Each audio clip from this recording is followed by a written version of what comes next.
Here we go. Let's start with a bit of fun because in the news this week, there's all sorts of stuff going on. Currently, one of the things that I'm working on is a story about Overwatch because obviously, well, I don't know if people are aware.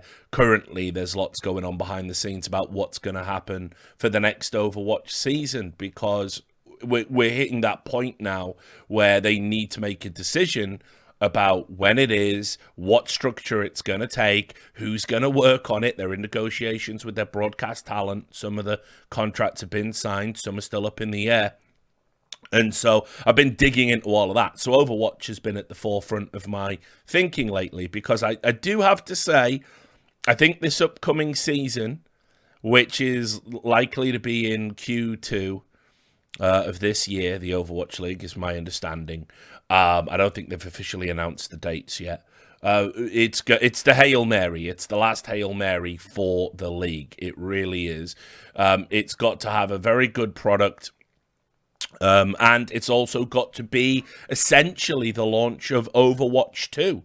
Now, for those that don't know, they've said the next season is going to be played on a beta of Overwatch 2. I announced that in the last report I did about the Overwatch League, and it sort of pressured Activision Blizzard to say, yes, okay, here's the reality of it. We're looking to have the game released. And then, because of all of the scandals, I mean, they can say it's due to COVID protocols, but it's not just that. Again, my understanding is they've had to channel so much energy and attention into trying to make the scandals around their lawsuits go away that a lot of things now are on the back burner, and the only thing that's really being prioritized is getting some form of working beta out there so they can launch their new season on it. And trust me, as I said in that article, and as I've been told since, it is going to be bare bones. It is going to be very bare bones. It's not going to be a completed game, and you're just all going to have to live with that, unfortunately. That's where we're at. But anyway, this is a bit of fun, because due to the fact that Activision Blizzard refused to deal with the problem as they need to deal with it, which is if you want to make all these scandals go away, guys, what do? You fire Bobby Kotick. Bobby Kotick is pretty much the architect of all of the problems with Activision Blizzard right now. He can say he's not, he can pretend he isn't. He can hide as much as he wants from the press and from accountability from his own shareholders. But the reality is the CEO, the guy who has sort of the record number of shares in the company, the guy who's making all of the decisions, the guy who is driving the business and is considered, you know, the golden boy because he's increased share price up until when it capitulated now because of the horrific revelations about working practices. Till you get rid of him, till you cut off the snake's head, it's still going to be a snake. That's the reality of the business, and so and that is the perception of a lot of shareholders, and a lot of even rival businesses are not missing out on the opportunity to sort of have a little dig at Activision Blizzard. You have to understand it's in their interests to do that, right? Because Activision Blizzard are a huge media conglomerate with a lot of overlap into a lot of businesses. Also, it's just good practice if you're a corporation to be as woke as possible, because right now that's what's, or at least appear to be as woke as possible, and to actually care about things. But of course you don't. You're a corporation. The only thing you care about is profit. It's just now it's profitable. You could drive business by saying, hey, we care about all of these things. And I've done extensive videos on that. Woke corporatism is just a marketing gimmick. They don't care. They're not humanitarians. They're not philanthropists. They just want to make money, and they just want to trick you into thinking giving them the money is the way to go about it. So imagine a world where Activision Blizzard is so toxic that even children's toys can't be made if they're Overwatch themed, because that is indeed the world in which we live. This report is on PC Gamer, but as you'll see in a minute, that's not where the story originates from. Lego has decided to halt releasing a range of Overwatch 2 themed toys, particularly this, I don't know, robotic cyborg thing, while they reevaluate their partnership. Now, my initial reaction when I saw this was, first, Who is buying Overwatch themed Lego, and who's it for? And don't say, well, look at the side of the box, Richard. It says for ages 3 to 99. But no, Overwatch Lego is who's it for? And what do I mean by that? Well, look, one of the things Activision Blizzard have been wanting to do for a long time is give this illusion of cultural relevance. That's one of the big things they push, that we've had this huge, profound impact, and that all the kids love Overwatch. And it's like, really? Really? Because when I saw the report of the estimates around how many people are playing, everyone was like whooping and high-fiving because it was between 5 and 7 million players. And it's like, do you know how woefully behind, like League of Legends, for instance, and Dota, for instance, that actually is? That's really far down the pecking order in terms of cultural impact. Not to mention that number is probably inflated anyway, because, Activision Blizzard do all sorts of fuckery. Like, if you've logged into your Battle.net account once in the last month, you probably count as a player for every game or something like that. Not saying they do that, just to be clear for the purposes of the video, but that, there are games development companies out there that use shit like that to inflate their numbers. Anyway, I've never heard of anybody, like a kid, right? Like, 'cause I'm a boomer now, aren't I? I'm a 39-year-old man. I chose esports, which was the biggest mistake anyone can make. I chose esports over having, wife, kids, normal life, friends. But my friends that aren't my friends, because that contradicts what I just said, they all have chosen a shit job, a job they hate. Which, funnily enough, that's how I feel about esports now. But they've chosen a shit job. A wife, and kids. So, when we socialize, because we're doing that now in the UK, we're allowed to do that. It's not like Australia or anything. We socialize, and so, I see my friends' kids, and I'm like the cool uncle, I sit there, I get appropriately drunk for dealing with children, i.e., sober enough that you aren't the cause of a problem and can stop a problem if one arises, but drunk enough to sort of put up with their endless chuntering about the nonsense in their head and their imaginary friends. And so I spend a lot of time with my mates' kids. We've got kids at all different ages. Some are getting to that age now where they look like little people and not just Winston Churchill. And not one of them has heard of Overwatch. Not even heard of it. They've heard of Fortnite. They've heard of Call of Duty. Not one of them's heard of Overwatch. In fact, I saw one of my neighbour's kids over Christmas. Because the thing about I miss living in Vegas is, we had like a real good little, I lived in like a little mini mansion there in Vegas, and all of the neighbours knew each other.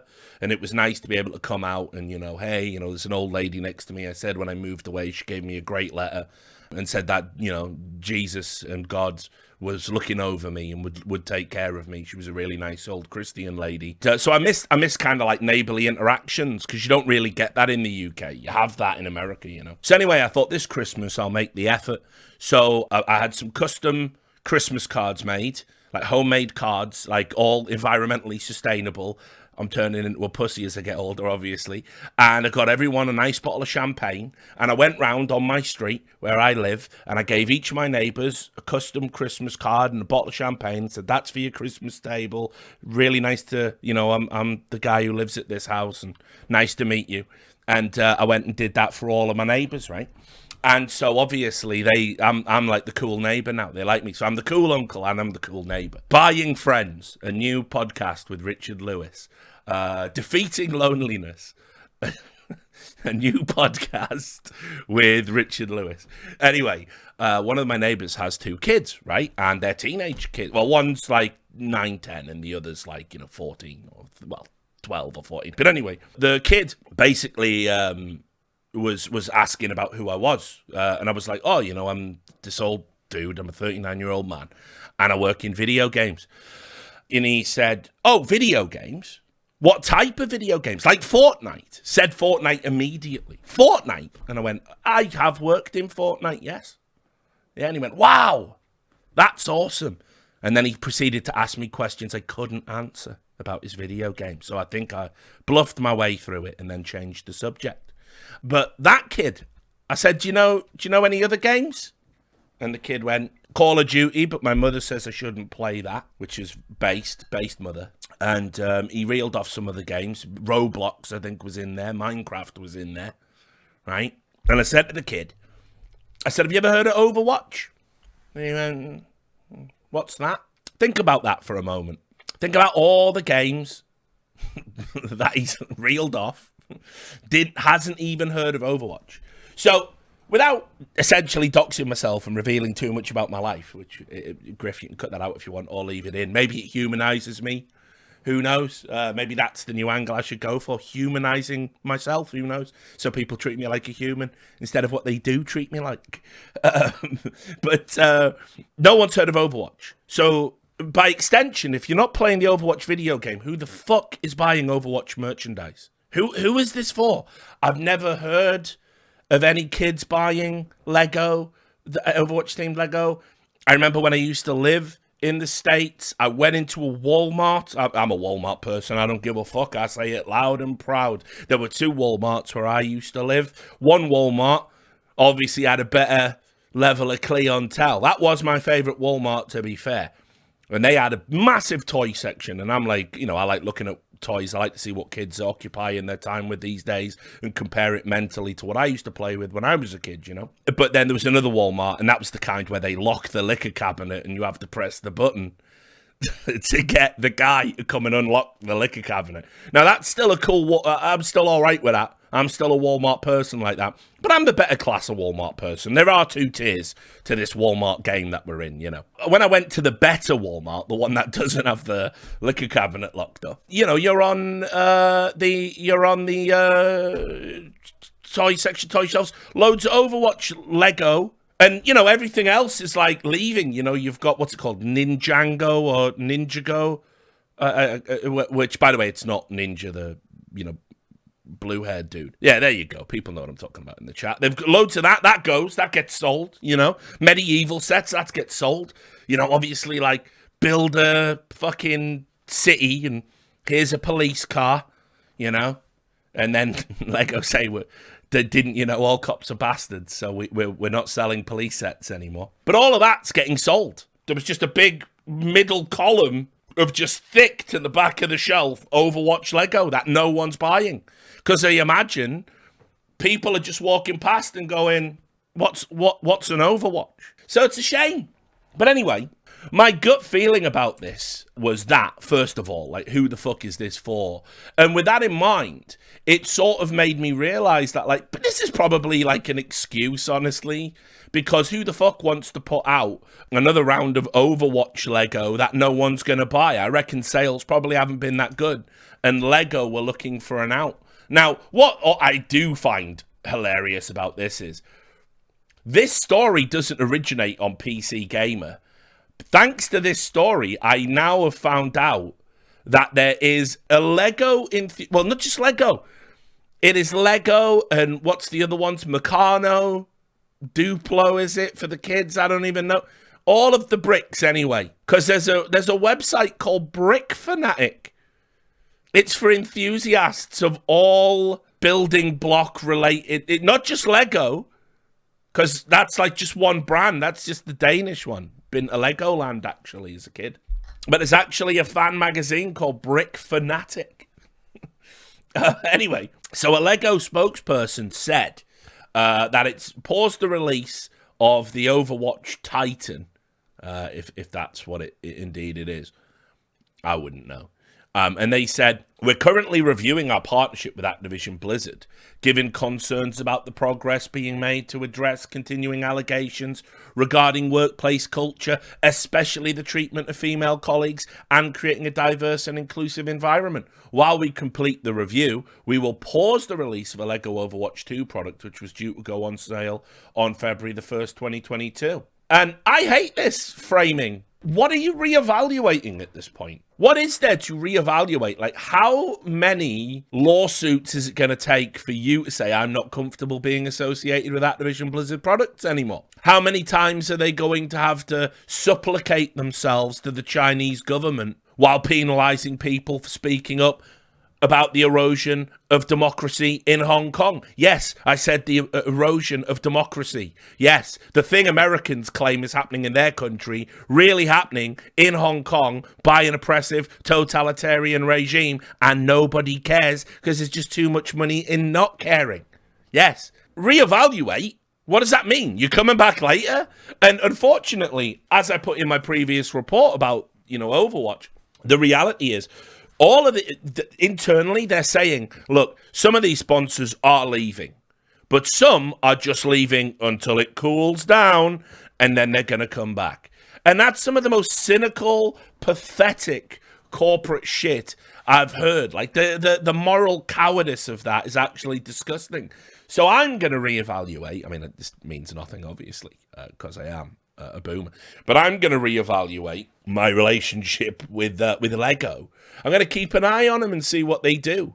Because when, let's say, hypothetically, in a few months after February, Overwatch 2 comes out and they've decided now is the best time to relaunch our product because we've got the most chance of selling this thing no one would buy otherwise, then you're going to know it was nothing to do with values, nothing to do with standing in solidarity with women, and everything to do with maximizing profits, which it almost certainly is, because that's just what these companies are.